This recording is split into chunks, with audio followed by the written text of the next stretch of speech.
Warring factions inside the House GOP conference met this morning as Republicans work to find consensus on a massive legislative package. It's an effort that an increasing number of Republicans worry is heading for failure.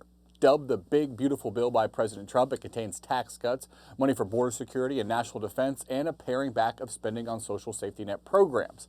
But conservative and moderate Republicans in the House are struggling to agree, and that's to say nothing of Senate Republicans who are yet to weigh in. Joining me to discuss, Brett Samuels, White House reporter here at The Hill. Brett, let's take a listen to Speaker Johnson as he emerged from that meeting today. I've committed to work throughout the weekend on it.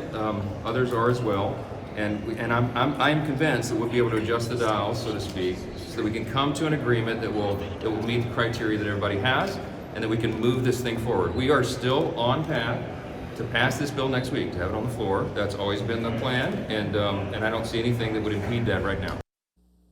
Okay, so Speaker Johnson's feeling good, but some Republican members of Congress are more skeptical. Senator Ron Johnson, compared it to the Titanic, said it's going down.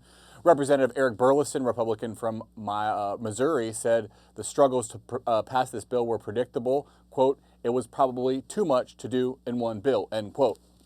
Brett, where do you think we are now? Yeah, Drew, it's interesting to hear some of these Republicans who are maybe having, some remorse, some hindsight that maybe they should have approached this differently, broken it up into two pieces of legislation, which some Republicans in the Senate in particular had supported. But certainly, it seems that they're sort of past the point of no return here. So now you have, as we heard Speaker Mike Johnson, they're gonna work over the next few days to try and sort of satisfy everybody on all these different sort of competing issues. Some Republicans want adjustments to the SALT cap, the state and local tax deductions in certain more blue states like New York. Some want bigger cuts to spending. Ultimately, it's a lot of sort of balancing acts that need to be figured out here if Republicans are going to actually get this across the finish line. Yeah, let's talk a little bit more about these sticking points, the state and local tax deductions that you mentioned. It is a huge priority for blue state Republicans where taxes are high. I think California and New York. The SALT Caucus was at that meeting today. Do we know if they made any progress on getting those members on board?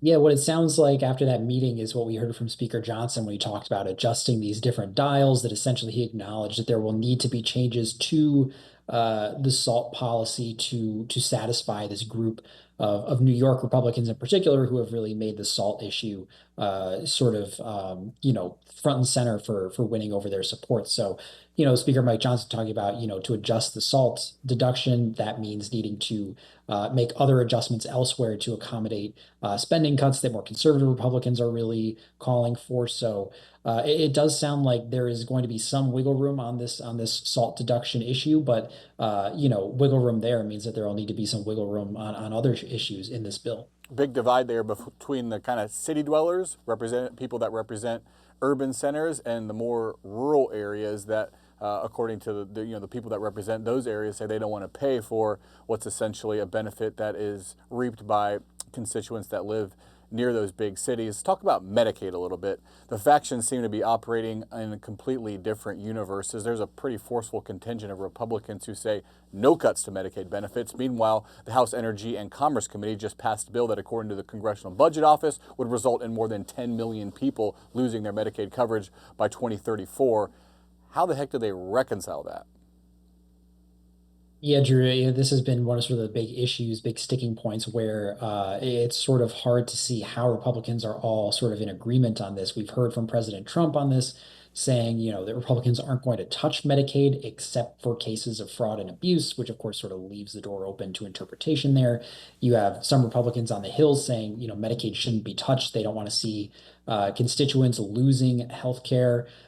Certainly, you have some Republicans saying that Medicaid is one of these biggest areas where they can find spending cuts to satisfy these more conservative lawmakers who want this to not add anything to the national deficit over time.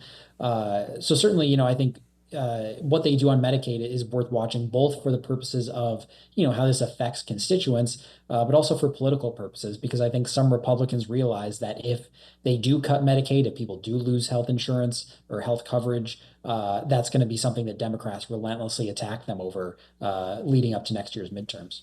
This is all a pretty big task for House Speaker Mike Johnson, but we've questioned his ability to corral the conference before, and he's been able to do it.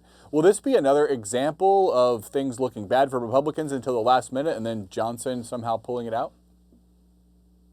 Yeah, it does seem like Mike Johnson, with some help from President Trump, certainly, that he always seems to find a way to get this done. As you mentioned, how many times on legislative votes, on spending votes, procedural votes, does it seem like Republicans, don't have the support they need, are going to sort of watch their proposals sink, only for everyone to kind of fall in line at the last minute and sort of be corralled and vote in favor. So.